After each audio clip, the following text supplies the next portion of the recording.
ahitana valan-javaboary misy enina ny ala maika andrefana eto Madagasikara dia ny ala ny Analamerina, Ankarana, Akarafantsika, Tsingambe-Mara, Tsimana-Betsosa ary ny ala ny Mikea izay samy manana ny sotoavana tsy manam-paharoa mampiavaka azy ireo, indrindra fa ireo rovoary iankina ny fiainareo zava-mananaina ao aminy ary ireo karazana zava-mananaina tsy fahita firy maneran-tany.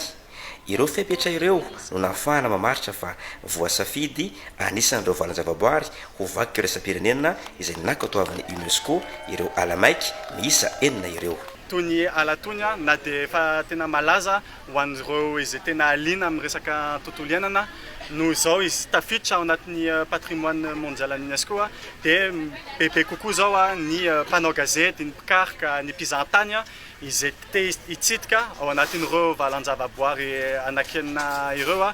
Moramora kokoa ny mpiara-mioninantoka ara-teknika saravola no mahita ohatra hoe mpamatsy vola ahafahana manampy ny vonjon'olona ifotony raha mila ohatra hoe foto-drafitrasa, raha mila ezaka kokoa amin'ny resaka fiarovana ny tontolo iainana, ny fanaramaso ara-ekôlôjika sy sisany ary mampiseho koa ny fahavononan'ny gouvernemanta malagasy mba hiaro an'ireo valan-javaboary ireo. Mifamatotra tanteraka amin'ny sotoavana sy ny kolontsaina malagasy moa izao fankatoavana avy amin'ny UNESCO izao.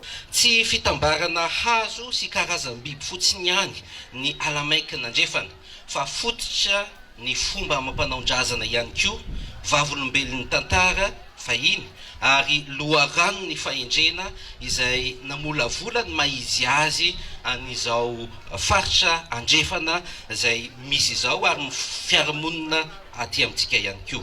Niarany aina tamin'ny zavaboary ary nanaja azy ireny hatrany ny razambe atsika. Vavolombelona zany ireto avantsika Mikea reto. Ny hevitry ny hoe fady izay mifeny ankamaroany ny fifandraisantsika amin'ny zavaboary dia vavolombelona izany fanajana lalina ny zavaboary misy atsika izany.